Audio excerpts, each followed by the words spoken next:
ধুর ধুর ধুর, কদিন ধরে যা বৃষ্টি শুরু হয়েছে, জীবন একেবারে জের বার করে দিল। কি গোপাল, বাজার থেকে ফিরছো? হাতে বাজারের থলি নিয়ে আর কোথা থেকে ফিরবো বলুন তো? তা কি কিনলে বাজার থেকে? বোঝো এবার হাজার প্রশ্ন করবে। ওই কিছুটা শাক পাতা আর কটা কই মাছ। ভালো ভালো, তা কই মাছ দিয়ে তেল কই হবে নিশ্চয়ই। তেল কই হবে নাকি কই তেল হবে সেটা একমাত্র আমার অন্দরমহলের সাম্রাজ্ঞী বলতে পারবেন। তা এই বর্ষার মধ্যে আপনার ছাতা কই? নদীতে স্নান সেরে ফিরছি যে, তাই ভিজলেও তেমন ক্ষতি হবে না। তা গোপাল, বাদলায় কাটছে কেমন? তা এক প্রকার খাসা, ঘরের বাইরে বেরোলেও ছাতা, আবার ঘরের ভেতর থাকলেও ছাতা। কেন কেন, ঘরের ভেতরে ছাতা কেন? চাল দিয়ে জল পড়ে বুঝি? তা পরে বই কি, পরেই যখন তখন সারিয়ে নিচ্ছ না কেন? সারাতে তো পারি, কিন্তু ওই যে লোভ। লোভ? কিসের লোভ? ঘরের ভেতর ছাতা মাথায় দিয়ে বসে থাকার লোভ। আসলে কজন ভাগ্যবান আর ঘরের ভেতর ছাতা মাথায় দিয়ে বসে থাকতে পারে বলুন? তোমার কথার মর্ম ঠিক বুঝলাম না। আসলে আমি যতদূর শুনেছি তাতে বর্ধমানের মহারাজ আর কুচবিহারের রাজামশাই ঘরের ভেতর ছাতা মাথায় দিয়ে বসে থাকেন। আরে সে তো সাধারণ ছাতা নয়, সে তো রাজছত্র। আর ঘর নয়, বসে থাকেন রাজসভায়। জানি তো, কিন্তু আমি তো ছোটখাটো মানুষ, তাই ভাঙা ঘরই আমার রাজসভা, আর ছেঁড়া ছাতাই আমার কাছে রাজছত্র। তোমার সঙ্গে কথায় পারে কার শান্তি, আর রঙ্গরসিকতাতেও তো তুমি সকলের চাইতে এগিয়ে। চলি হে। আসুন, তবে সাবধানে যাবেন, কদিনের বৃষ্টিতে রাস্তায় যা কাদা।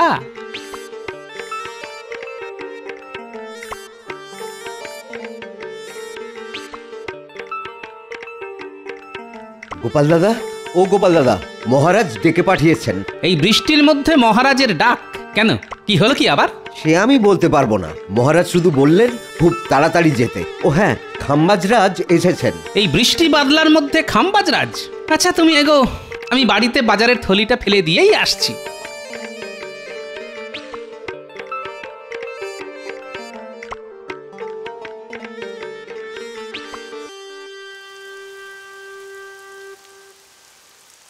গিন্নি, আরে গিন্নি, কোথায় গেলে গো?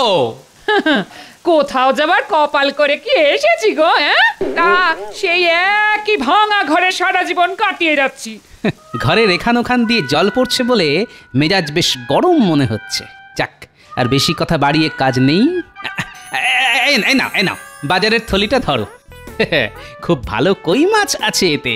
গিন্নি, তুমি রান্না শুরু করো, আমি একটু আসছি, বুঝলে? বলি, কোন রাজকার্যে যাওয়া হচ্ছে শুনি? আজ ঘরামিকে ডাকতে বলেছিলাম না? হ্যাঁ, আরে ঘরামিকে ডাকতেই তো যাচ্ছি। তবে যাবার আগে একবার রাজবাড়িতে ঘুরে যেতে হবে, মহারাজ ডেকে পাঠিয়েছেন। আবার সেই মহারাজ? কি মন্দ রে, মহারাজ যে তোমাকে বশ করেছেন কে জানে।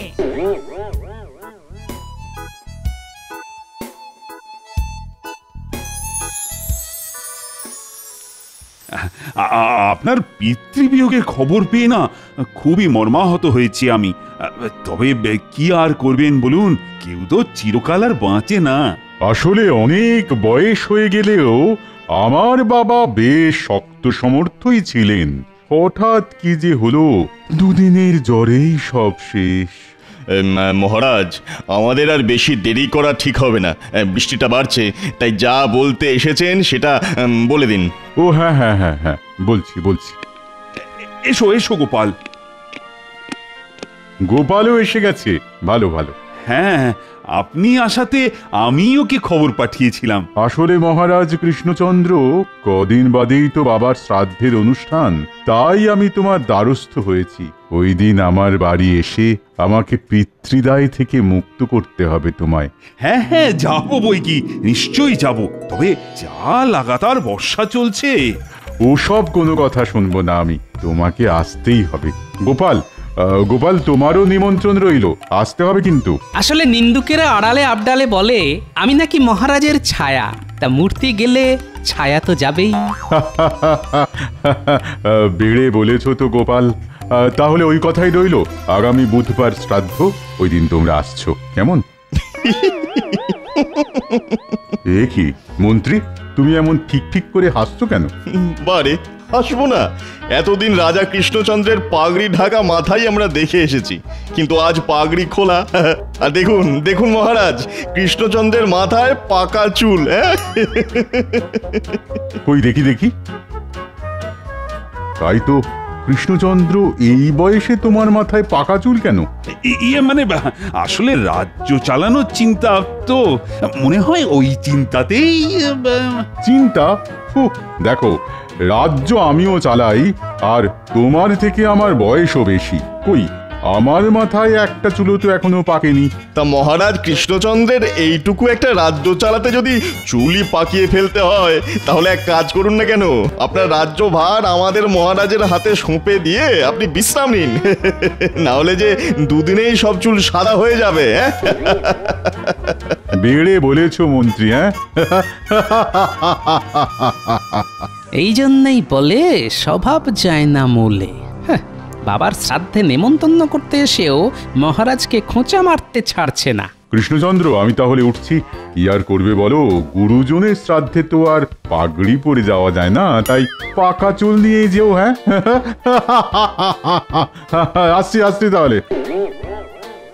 তোমাকে আর আসতে হবে না, বাকি পথ আমরা চলে যেতে পারবো। তুমি বরং তোমার মাথার পাকা চুলটা একটু সামলাও।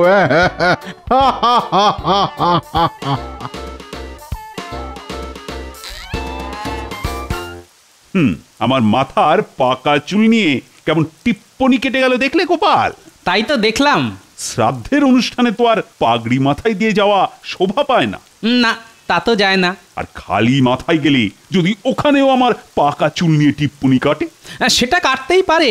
আসলে খাম্বাজরাজ আর তার মন্ত্রী তো আপনার খুঁত ধরার জন্য মুখিয়ে থাকে। তবে আমি বলি কি, এসব কথায় আপনি কান দেবেন না। কান না দিয়ে কি পারা যায় বলো তো? ও গোপাল, কিছু একটা ব্যবস্থা করো না, যাতে আমার পাকা চুল কালো হয়ে যায়। সেটা কি করে সম্ভব মহারাজ? চুল পাকা খুব স্বাভাবিক একটা ব্যাপার, কারণ চুল পাকে মানুষের বয়স আর অভিজ্ঞতায়। তাকে কালো করার কোনো উপায় তো আমার জানা নেই মহারাজ। না না না, ব্যাপারটাকে এত হালকা করে নিও না। তুমি হয়তো না জানতে পারো, কিন্তু কেউ না কেউ তো জানতে পারে।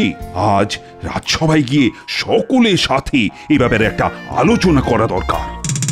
শোনো, আজ তোমাদের সাথে একটা বিষয় নিয়ে আলোচনা করতে চাই। আচ্ছা, পাকা চুলকে কালো করা যায় কিভাবে? পাকা চুলকে কালো? এ তো আচ্ছা ঝামেলা ভালো। না মহারাজ, আমার তেমন কিছু জানা নেই। কথায় কথায় ছড়া কাটা ছাড়া তোমার যে আর কিছু জানা নেই, সেটা আমার ভালো করে জানা আছে। বিজ্ঞানী, তা তুমি কি কোনো আলোকপাত করতে পারো? মহারাজ, পাকা চুলকে কালো করা নিয়ে কোনো পরীক্ষা এ যাবৎ আমি করিনি, তবে আপনি বললে শুরু করতে পারি। তাহলে আজ থেকেই শুরু করে ফেলো নাকি? একটা কথা আগেই বলে রাখি মহারাজ, এই পরীক্ষার ফল পেতে কিন্তু বেশ কিছুদিন লেগে যাবে। সর্বনাশ, বেশ কিছুদিন? কিন্তু আমার যে খুব তাড়াতাড়ি চাই, মানে আগামী সোমমঙ্গলবারের মধ্যেই। ক্ষমা করবেন মহারাজ, এত তাড়াতাড়ি এসব পরীক্ষার ফল পাওয়া যায় না।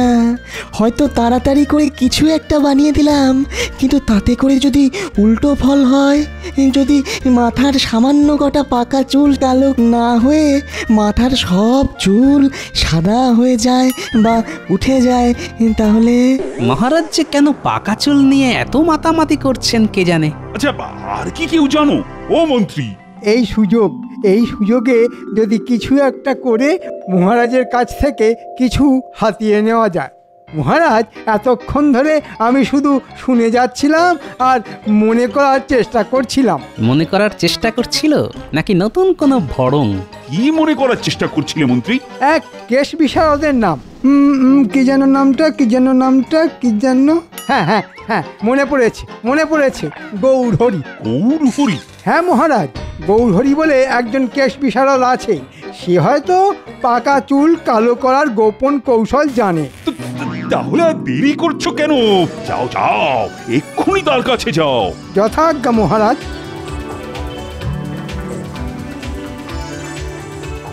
দেখলে তো গোপাল, পাকা চুল কালো করার উপায় আছে। আসলে তুমি না দিনে দিনে একটা অকর্মার ঢেঁকি হয়ে যাচ্ছ। আমি না হয় অকর্মার ঢেঁকি, কিন্তু মহারাজের পাকা চুলকে কালো করতে মন্ত্রীরা তো উৎসাহ কেন? না, ব্যাপারটার উপর নজর রাখতে হবে দেখছি।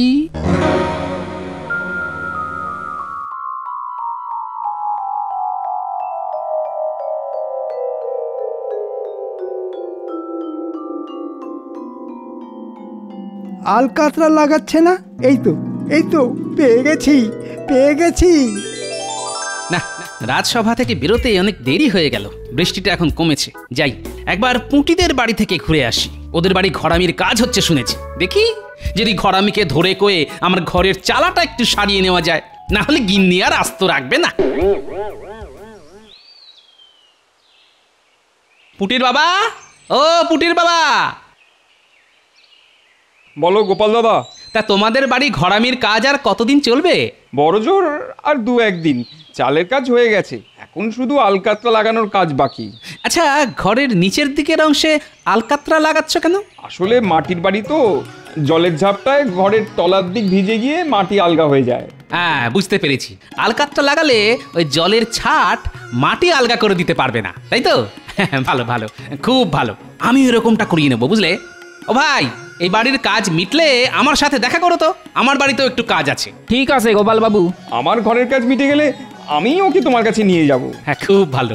আমি তাহলে চলি। হে, তাহলে বুঝতে পারলি তোকে কি করতে হবে? খুব বুঝতে পেরেছি। তবে কি তবে? খুব বেশি না হলেও এ বিষয়ে আমার 3টে মাত্র প্রশ্ন আছে। প্রথম প্রশ্ন, কাজটা কি আমি একলাই করব, না ঘটা আমার সঙ্গে থাকবে? না, কোনো ঘট বা ঘটা সঙ্গে থাকবে না। ওই যে কথায় আছে না, অতি সন্ন্যাসীতে গাজন নষ্ট। তাই কাজটা তোকে একলাই করতে হবে। আমি অবশ্য তোর সঙ্গে থাকবো। ভালো। আমার দ্বিতীয় প্রশ্ন এবার করি। বলছি যে আলকাতরা কোথা থেকে পাবো? পুঁটিদের বাড়ি আলকাতরার কাজ হচ্ছে, ওখান থেকে চুরি করে নেব। খুব ভালো। চুরি করার ব্যাপারে আপনি তো আমাদের গুরুদেব। কিছু বললি? না, কিছু না। এবার আমার শেষ প্রশ্ন, কাজটায় আমি কত পাবো? সে নিয়ে তোকে ভাবতে হবে না, ভালো মতো দিয়ে তোকে পুষিয়ে দেব। যা, এখন বাড়ি যা, কাল সকালে আসিস। খুব ভালো।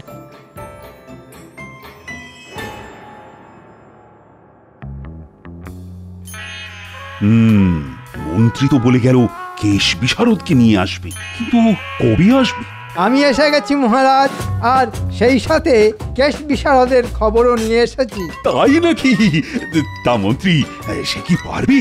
খুব পারবে, তবে তার দক্ষিণাটা একটু বেশি। কত? আগে 300 মোহরের কমে সে রাজি হচ্ছে না। এই তাহলে ডেকে আনো তাকে, 300 মোহর দিতে আমি রাজি। তাহলে এখন আমি আসি? হ্যাঁ, এসো, বড় কাজের লোক তুমি।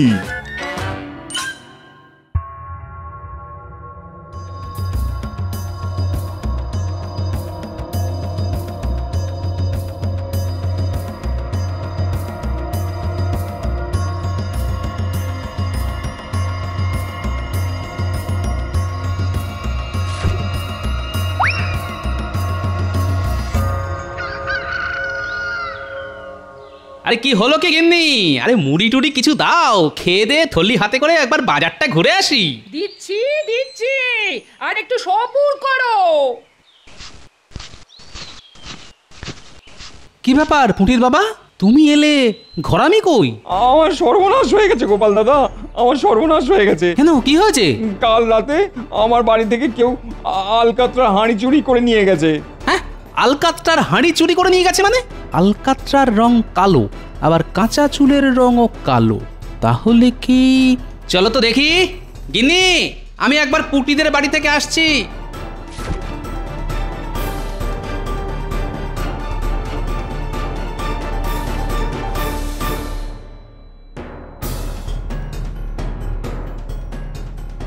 আচ্ছা পুটির বাবা, কাল তোমাদের বাড়ি কেউ নাগরা পরে এসেছিল?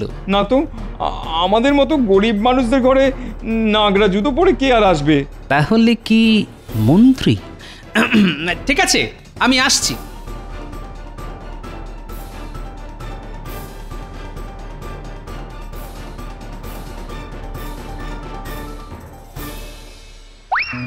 কি মজা! 300 মোহর রোজগার হবে। সেই আনন্দে যাই বাজার থেকে দেখে শুনে জোড়া ইলিশ কিনে আনি। মন্ত্রীমশাই জোড়া ইলিশ কিনতে গেল। এই ফাঁকে যা করার করে ফেলতে হবে। মন্ত্রী গিন্নি এখন হয়তো পুজোর ঘরে, এদিক ওদিক ভালো করে দেখতে হবে। যা অনুমান করেছিলাম ঠিক তাই। এবার দেখো মন্ত্রী মশাই আমার খেলা।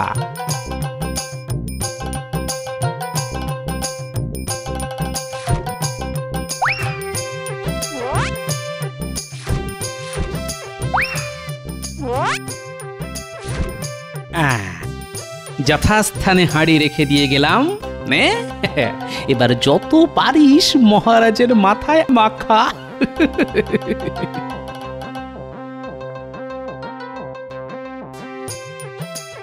এই নাও পুটির বাবা, তোমার আলকাতরার হাঁড়ি। এ হাঁড়ি তুমি কোথায় পেলে? সে কথা জানতে চেও না, শুধু জেনে রাখো যা করেছি তাকে বলে চোরের ওপর বাটপাড়ি।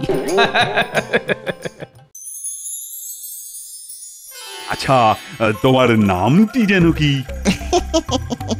আগে গৌরহরি। তা গৌরহরি, এই কালো রং থাকবে তো? কি বলছেন কি রাজামশাই, সারা জীবন থাকবে। এছাড়া জীবনে আর একটা চুলও সাদা হবে না নতুন করে। বলছো? বলছি মানে, এ আমার বাপ ঠাকুরদার গবেষণার ফল।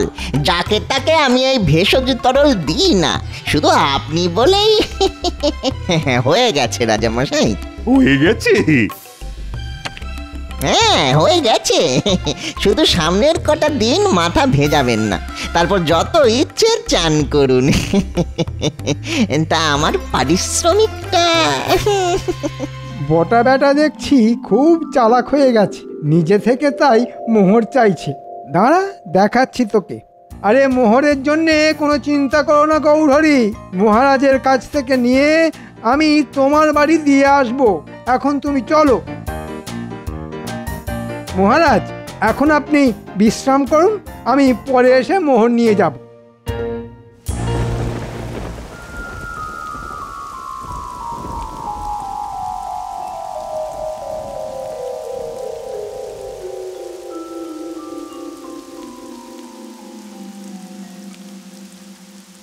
কি আনন্দ, কি আনন্দ!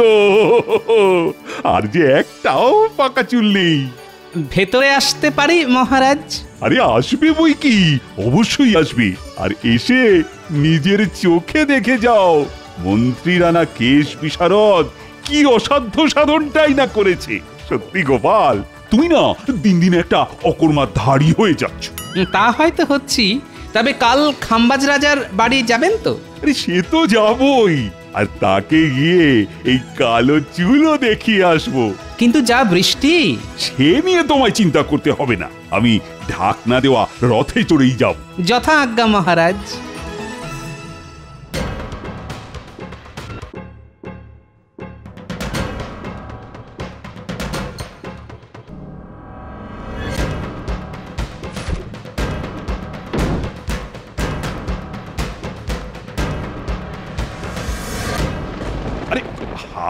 আরে কি হলো সারথি, আমার রথ কোথায়? যাও যাও যাও, তাড়াতাড়ি নিয়ে এসো। আগে মহারাজ, রথের চাকা বিগড়ে গেছে, চালাতে গেলেই কেমন টলমল করছে। সর্বনাশ! এই তাহলে যাবো কি করে গো? ঘোড়ায় করে চলুন না মহারাজ। ঘোড়া? ঠিক আছে, তাহলে তাই চলো। বৃষ্টিতে ভিজলেও আমার কোনো অসুবিধে নেই, কিন্তু গোপাল, তোমার কোনো অসুবিধে হবে না তো? আগে না মহারাজ।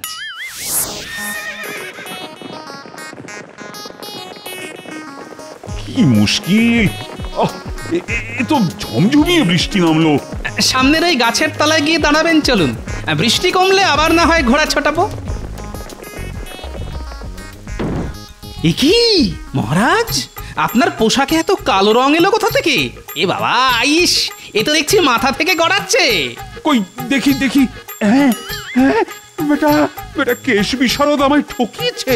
এটা বলেছিল রং নাকি সারা জীবন থাকবে।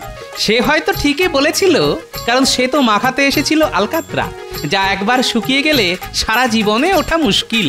তবে তাতে করে আপনার চুলের যে 12টা বেজে যেত, তাই আমি আলকাতরার হাঁড়ি পাল্টে ভূষকালি রেখে দিয়েছিলাম মহারাজ।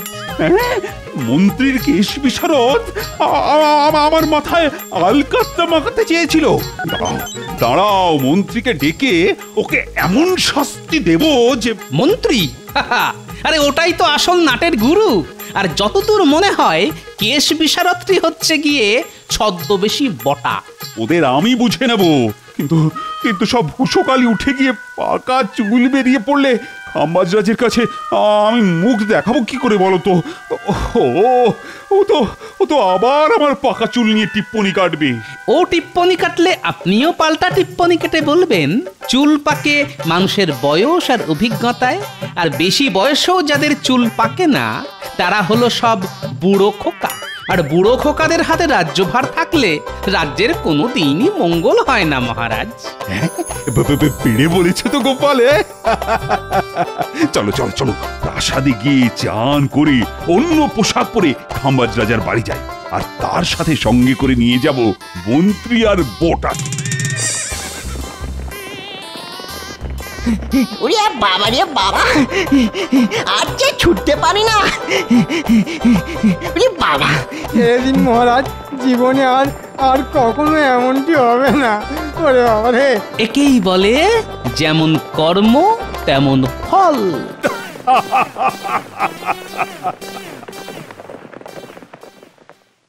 সাবস্ক্রাইব করে দিন ভাই, আর বেলটা বাজাতেও ভুলবেন না, না হলে মজা মিস করবেন।